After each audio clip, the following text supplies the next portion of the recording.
Item ಯಾವುದೇ ಇರಲಿ try ಮಾಡಿ ಆಚಿ ಚಿಕನ್ ಮಸಾಲಾ. ಆಚಿ ಚಿಕನ್ ಮಸಾಲಾ. ತಮಿಳುನಾಡಿನಲ್ಲಿ ಹೊಸ ಅಧ್ಯಾಯ ಇವತ್ತಿನಿಂದ ಪ್ರಾರಂಭ ಆಗ್ತಾ ಇದೆ. ಕಾರಣ ಟಿವಿಕೆ ಪಕ್ಷದ ಸಾರಥ್ಯ ವಹಿಸಿದ್ದ ವಿಜಯ್ ಇವತ್ತು ತಮಿಳುನಾಡಿನ ಮುಖ್ಯಮಂತ್ರಿಯಾಗಿ ಪ್ರಮಾಣ ವಚನ ಸ್ವೀಕರಿಸಲಿದ್ದಾರೆ.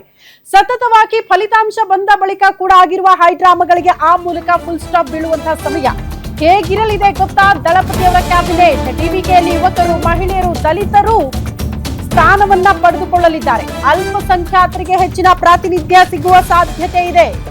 ವಿಜಯ್ ಮುಖ್ಯಮಂತ್ರಿ ಆದ್ರೆ ಸಂಗೋಚಿಯನ್ಗೆ ಡಿಸಿಎಂ ಪಟ್ಟ ಕಟ್ಟಲಿದ್ದಾರೆ.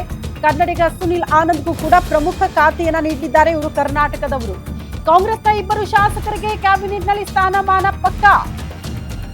ಬಿಸಿಕೆಗೆ 1, ಸಿಪಿಐ ಪ್ಲಸ್ ಸಿಪಿಐಗೆ 2 ಮಂತ್ರಿ ಸ್ಥಾನ ಫಿಕ್ಸ್ ಆಗಿದೆ.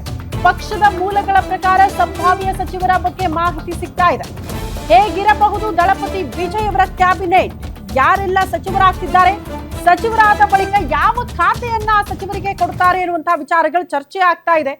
ಸೊ ಅದಕ್ಕೆ ಸಂಬಂಧಪಟ್ಟಂತಹ ಒಂದಷ್ಟು ಮಾಹಿತಿ ಪಕ್ಷದಿಂದಲೇ ಹೊರಬೀಳ್ತಾ ಇದೆ. ಈ ರೀತಿಯ ಸಾಧ್ಯತೆಗಳು ಅಂತ ಕನ್ಫರ್ಮ್ ಅದೇ ಅಂತ ಅಲ್ಲ, ಬಟ್ ಸಾಧ್ಯತೆಗಳು. ಕಾಂಗ್ರೆಸ್ನ ಇಬ್ರು ಕೂಡ ಇವತ್ತು ಸಚಿವರಾಗಿ ಪ್ರಮಾಣ ವಚನ ಸ್ವೀಕರಿಸಲಿದ್ದಾರೆ. 5 ಶಾಸಕರ ಪೈಕಿ 2 ಸಚಿವ ಸ್ಥಾನ ಪಕ್ಕ ಆಗ್ತಾ ಇದೆ ಕಾಂಗ್ರೆಸ್ನಲ್ಲಿ. ಅದೇ ರೀತಿ ಉಳಿದಂತೆ ಯಾರೆಲ್ಲ ಮಿತ್ರ ಪಕ್ಷಗಳು ಟಿವಿಕೆ ಪಕ್ಷದ ಜೊತೆಗೆ ಕೈ ಜೋಡಿಸಿದ್ದಾರಲ್ಲ, ಅಲ್ಲೂ ಕೂಡ ಮಂತ್ರಿ ಸ್ಥಾನ ಸಿಗ್ತಾ ಇದೆ ಕೆಲವರಿಗೆ. ಹಂಗಾಗಿ ಸರಿಸುಮಾರು ಇವತ್ತು 9 ಜನ ಸಚಿವರಾಗಿ, ವಿಜಯ್ ಅವರ ಜೊತೆಗೆ ಸಚಿವರಾಗಿ 9 ಜನ ಪ್ರಮಾಣ ವಚನ ಸ್ವೀಕಾರಕ್ಕೆ ಎಲ್ಲಾ ರೀತಿಯ ಸಿದ್ಧತೆ ಮಾಡಿಕೊಂಡಿದ್ದಾರೆ. ನೆಹರು ಸ್ಟೇಡಿಯಂನ ನೇರ ದೃಶ್ಯಗಳನ್ನು ಗಮನಿಸ್ತಾ ಇದ್ವಿ. ಬಹುತೇಕ ಎಲ್ಲ ಗಣ್ಯಾತಿ ಗಣ್ಯರ ಆಗಮನ ಆಗಿದೆ. ಸಿನಿಮಾ ರಂಗದಿಂದಲೂ ಕೂಡ ಕೆಲ ದಿಗ್ಗಜರು ಇವತ್ತು ಕಾರ್ಯಕ್ರಮದಲ್ಲಿ ಭಾಗಿಯಾಗಿದ್ದಾರೆ. ರಾಜ್ಯಪಾಲರು ಬರ್ತಾ ಇದ್ದಂತೆ ಇವತ್ತು ಸರಿಯಾಗಿ 10 ಗಂಟೆಗೆ ಪ್ರಮಾಣ ವಚನ ಸ್ವೀಕಾರ ಸಮಾರಂಭ ಆಗಲಿದೆ ಅನ್ನೋದ್ರ ಬಗ್ಗೆ ಮಾಹಿತಿ ಸಿಗ್ತಾ ಇದೆ. ರಾಜ್ಯಪಾಲ ಅರ್ಲೇಕರ್ ಇವತ್ತು ಪ್ರತಿಜ್ಞಾ ವಿಧಿಯನ್ನ ಬೋಧನೆ ಮಾಡಲಿದ್ದಾರೆ.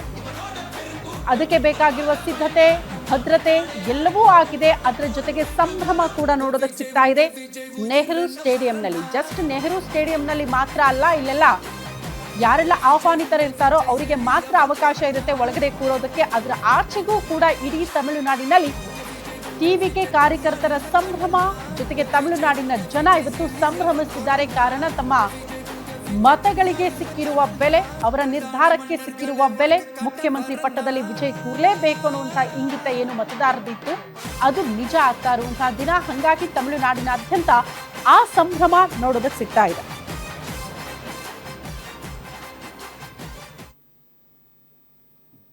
ಈ ಬಗ್ಗೆ ಮತ್ತಷ್ಟು ಡೀಟೇಲ್ಸ್ ಅನ್ನ ಕೊಡ್ತಾ ಹೋಗ್ತಾರೆ ನಮ್ಮ ಡಿಜಿಟಲ್ ಎಡಿಟರ್ ದಿಲೀಪ್. ನೇರ ಸಂಪರ್ಕದಲ್ಲಿ ಜಾಯಿನ್ ಆಗ್ತಿದ್ದಾರೆ. ದಿಲೀಪ್, ಹೊಸದೊಂದು ಅಧ್ಯಾಯಕ್ಕೆ ಇವತ್ತು ತಮಿಳುನಾಡು ಸಾಕ್ಷಿ ಆಗ್ತಾ ಇದೆ. ಹಂಗಂತ ಈ ಸಿನಿಮಾ ರಂಗದವರು ಬಂದು ಗೆದ್ದಿದ್ದು ಮೊದಲಲ್ಲ. ಆದ್ರೂ ಕೂಡ ವಿಜಯ್ ಅವರು ಯಾಕೋ ಟಾಕ್ ಆಫ್ ದಿ ಟೌನ್ ಆಗಿದ್ದಾರೆ ತಮಿಳುನಾಡಿನಲ್ಲಿ. ಈ ಬಾರಿಯ ಫಲಿತಾಂಶದ ವಿಚಾರಕ್ಕೆ ಸಂಬಂಧಪಟ್ಟಂತೆ ತದನಂತರದಲ್ಲಿ ಆಗಿರುವ ಹೈಡ್ರಾಮಾಗಳು, ಸರ್ಕಾರ ರಚನೆ ಆಗುತ್ತಾ ಇಲ್ವಾ ಅನ್ನುವಂತಹ ಕುತೂಹಲ ಇತ್ತು. ಮೋಸ್ಟ್ಲಿ ಎಲ್ಲದಕ್ಕೂ ಕೂಡ ಇವತ್ತು ಉತ್ತರ ಸಿಗ್ತಾ ಇರುವಂತಹ ದಿನ. ಏನೆಲ್ಲ ವಿಶೇಷತೆ ಇರುತ್ತೆ ಎಕ್ಸ್ಪ್ಲೈನ್ ಮಾಡೋದಾದ್ರೆ? ಶ್ರುತಿ, ಇವತ್ತು ತಮಿಳುನಾಡು ಜನರ ಪಾಲಿಗೆ ಒಂದು ರೀತಿ ಸಂಭ್ರಮದ ದಿನ ಅಂತ ಹೇಳ್ಬೋದು. 107 ಸ್ಥಾನಗಳಲ್ಲಿ ಗೆಲುವು ಸಾಧಿಸಿದ್ದಂಥ ವಿಜಯ್ ಅವರ ಪಕ್ಷ ಕಳೆದ ಒಂದು 2-3 ದಿನಗಳಿಂದ ಸಾಕಷ್ಟು ಸರ್ಕಸ್ ಮಾಡ್ತು. ತಮ್ಮ ಬೆಂಬಲಿಗರ ಸಂಖ್ಯೆಯನ್ನು ಜಾಸ್ತಿ ಮಾಡ್ಕೊಳೋದಕ್ಕೆ, ತಮ್ಮ ಸಂಖ್ಯಾಬಲವನ್ನು ಜಾಸ್ತಿ ಮಾಡ್ಕೊಳೋದಕ್ಕೆ ಮೊದಲಿಗೆ ಕಾಂಗ್ರೆಸ್ ಸ್ವಯಂ ಪ್ರೇರಿತವಾಗಿ ಮುಂದೆ ಬಂದು 5 ಶಾಸಕ ಬಲವನ್ನು ವಿಜಯ್ ಅವರಿಗೆ ಕೊಟ್ಟರು. ಆನಂತರ CPIನ ತಲಾ 2 ಶಾಸಕರು ಬಂದರು. ಆನಂತರ ಒಂದು ಬಿಸಿಕೆ ಪಕ್ಷ ಬೆಂಬಲಕ್ಕೆ ನಿಲ್ತು. ಇದೀಗ ಒಟ್ಟು ಸಂಖ್ಯಾಬಲ ವಿಜಯ್ ಅವರಿಗೆ 118 ಬೇಕಾಗಿತ್ತು, ಆದರೆ 120 ಶಾಸಕರ ಬಲದೊಂದಿಗೆ ನಿಂತ್ಕೊಂಡಿದೆ. ಜೊತೆಗೆ ಯಾವೆಲ್ಲ ಪಕ್ಷಗಳು ತಮಗೆ ಮೈತ್ರಿ ಮಾಡ್ಕೊಂಡಿದ್ದವು, ಕಾಂಗ್ರೆಸ್ಸಿಂದ ಹಿಡಿದು CPIಯಿಂದ ಹಿಡಿದು ಎಲ್ಲ ಪಕ್ಷಗಳಿಗೂ ಮಂತ್ರಿ ಸ್ಥಾನವನ್ನು ಹಂಚಿಕೆ ಮಾಡಲಾಗಿದೆ. ಎಲ್ಲದಕ್ಕಿಂತ ಹೆಚ್ಚಾಗಿ ಅಲ್ಪಸಂಖ್ಯಾತರಿಗೆ ಮತ್ತು ದಲಿತರಿಗೆ ಪ್ರಾತಿನಿಧ್ಯ ನೀಡೋದಕ್ಕೆ ಮುಂದಾಗಿದ್ದಾರೆ.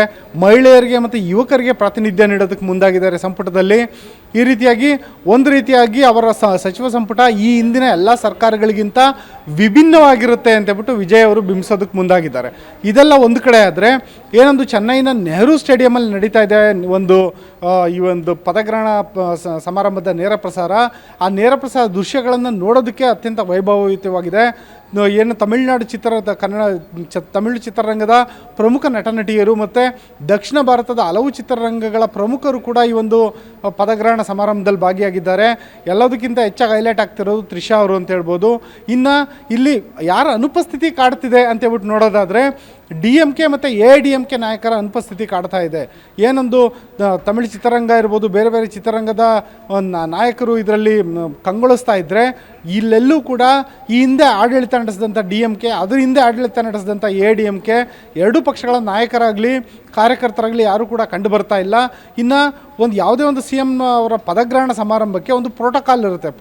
ಪ್ರೋಟೋಕಾಲ್ ಪ್ರಕಾರ ಈ ಹಿಂದೆ CM ಆಗಿದ್ದವ್ರನ್ನ ಕರೆಯೋದು ಅದೊಂದು ರೀತಿ ಏನು ಅಂದರೆ ಶಿಷ್ಟಾಚಾರ ಅಂತ ಹೇಳ್ಬೋದು. ಆ ಶಿಷ್ಟಾಚಾರದ ಅನ್ವಯನೇ ಒಂದು ಸ್ಟಾಲಿನ್ ಅವರಿಗೆ ಒಂದು ಆಹ್ವಾನವನ್ನು ಕೊಡಲಾಗಿತ್ತು TVK ಪಕ್ಷದ ಕಡೆಯಿಂದ. ಆದರೆ ಸ್ಟಾಲಿನ್ ಅವರು ಈ ಕಾರ್ಯಕ್ರಮದಲ್ಲಿ ಭಾಗಿಯಾಗ್ತಿಲ್ಲ ಮತ್ತು ತಾವು ಯಾಕೆ ಬರ್ತಿಲ್ಲ ಅಂತ ರೀಸನ್ ಕೂಡ ಹೇಳಿಲ್ಲ. ಇನ್ನು ಈ ಪಳನಿಸ್ವಾಮಿ ಅವರು ಕೂಡ ಸ್ಟಾಲಿನ್ ಅವ್ರಿಗಿಂತ ಮೊದಲು ಏನೊಂದು CM ಆಗಿದ್ದರು, ಅವ್ರಿಗೂ ಕೂಡ ಒಂದು ಈ ಪದಗ್ರಹಣ ಸಮಾರಂಭಕ್ಕೆ ಆಹ್ವಾನ ಕೊಡಲಾಗಿದೆ. ಆದರೆ ಅವರು ಕೂಡ ಬಂದಿಲ್ಲ. ಇನ್ನು ಪನ್ನೀರ್ ಸೆಲ್ವಂ ಅವರು ಕೂಡ ಭಾಗವಹಿಸಿಲ್ಲ. ಒಟ್ಟಿನಲ್ಲಿ ಇಡೀ ಒಂದು DMK AIDMK ಎರಡೂ ಪಕ್ಷದ ಯಾವ ನಾಯಕರು ಈ ಒಂದು ಸಮಾರಂಭದಲ್ಲಿ ಭಾಗಿಯಾಗ್ತಿಲ್ಲ. ಈ ಒಂದು ಈ ಪದಗ್ರಹಣ ಸಮಾರಂಭ ಏನಿದೆ ಇದನ್ನು ನೋಡ್ತಾ ಇದ್ದರೆ ಒಂದು ರೀತಿ ಹಳೆಯ MGR ಅವರ ಪದಗ್ರಹಣ ಸಮಾರಂಭ ನೆನಪಾಗುತ್ತೆ ಅಂತ ಅಲ್ಲಿನ ಹಿರಿಯರು ಮಾತಾಡ್ಕೊತಿದ್ದಾರೆ. ನಮ್ಮ ಮಾಹಿತಿ ಕೂಡ ಕೇಳಿಬರ್ತಾ ಇದೆ. ಒಂದು ರೀತಿ ಅದು ದೇಜಾವು ಸನ್ನಿವೇಶ ಅಂತ ಹೇಳ್ಬೋದು. ಅಂದರೆ ಹಳೆದನ್ನು ರೀಕಾಲ್ ಮಾಡೋ ರೀತಿಯಾದಂಥ ಸನ್ನಿವೇಶ ಅವರಲ್ಲಿ ಕಂಡು ಬರ್ತಾ ಇದೆ. ಒಂದು ರೀತಿ ಹಿಸ್ಟ್ರಿ ರಿಪೀಟ್ ಅನ್ನೋ ರೀತಿಯಾದಂಥ ಸನ್ನಿವೇಶ ಕಂಡು ಬರ್ತಾ ಇದೆ.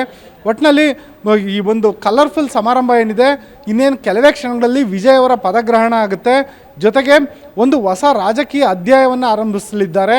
ಎಲ್ಲದಕ್ಕಿಂತ ಮುಖ್ಯವಾಗಿ ಇಲ್ಲಿ ವಿಜಯ್ ಅವರು ತಾವು ಏನೊಂದು ಸರ್ಕಾರ ರಚನೆ ಮಾಡೋದಕ್ಕೆ ಮುಂಚೆ ಪ್ರಚಾರದ ಸಂದರ್ಭದಲ್ಲಿ ಏನೊಂದು ಗ್ಯಾರಂಟಿಗಳನ್ನು ಕೊಟ್ಟಿದ್ದರು, ಆ ಗ್ಯಾರಂಟಿಗಳನ್ನು ಹೇಗೆ ಜಾರಿ ಮಾಡ್ತಾರೆ, ಯಾವೆಲ್ಲ ಸ್ಕೀಮ್ಗಳನ್ನು ಅವರು ಮೊದಲಿಗೆ ಜಾರಿ ಮಾಡ್ತಾರೆ, ಜೊತೆಗೆ ಏನೊಂದು ತಮ್ಮ ಅಂಗಪಕ್ಷಗಳಿದ್ದಾವೆ ಅವರನ್ನು ವಿಜಯ್ ಅವರು ಹೇಗೆ ಮುನ್ನಡೆಸ್ತಾರೆ ಅನ್ನೋದು ಈಗ ಸದ್ಯಕ್ಕಿರುವಂಥ ಪ್ರಶ್ನೆ